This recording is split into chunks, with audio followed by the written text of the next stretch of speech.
कर्म भाग्य नहीं बनाता, कर्म ही भाग्य है। हर हर महादेव। जय श्री कृष्णा। राधे राधे। आज हम आपको कर्म भाग्य नहीं बनाता, कर्म ही भाग्य है। आज हम कथा सुनाने जा रहे हैं महाभारत में सहदेव की कथा। तो चलिए कथा की ओर बढ़ते हुए। महाभारत के समय की बात है। पांडवों में सबसे छोटे थे सहदेव, जिन्हें भविष्य जानने की अद्भुत विद्या प्राप्त थी।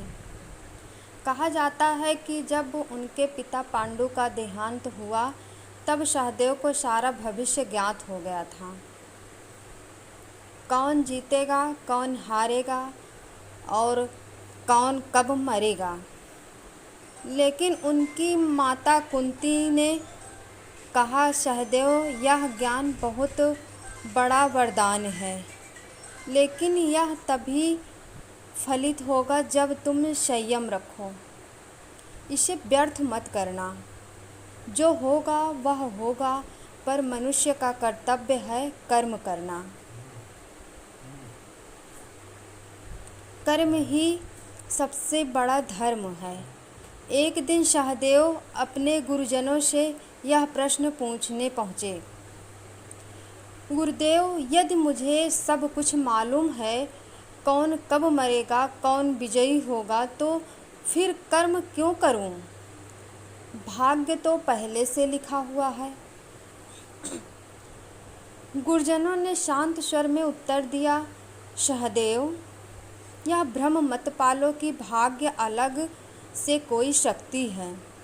भाग्य और कुछ नहीं, तुम्हारे कर्मों का ही परिणाम है।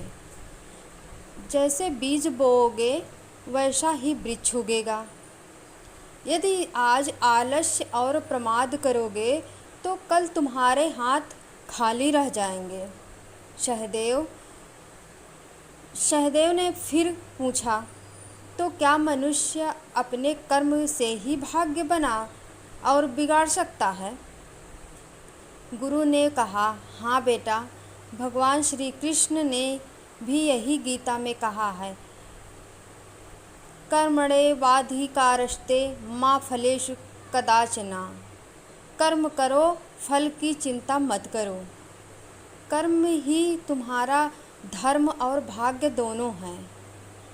यदि कोई कहे कि सब कुछ पूर्व निर्धारित है, इसलिए कर्म छोड़ दो, वह सबसे बड़ा मूर्ख है।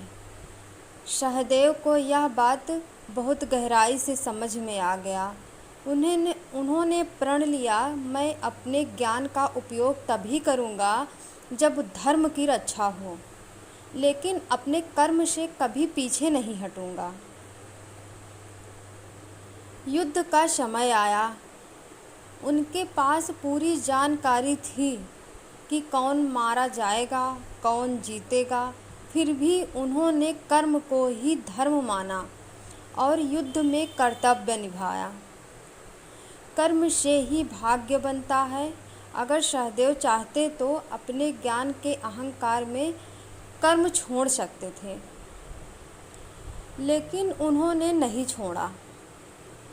इसीलिए हमें भी यह सीख लेनी चाहिए कि कर्म ही सच्चा भाग्य है।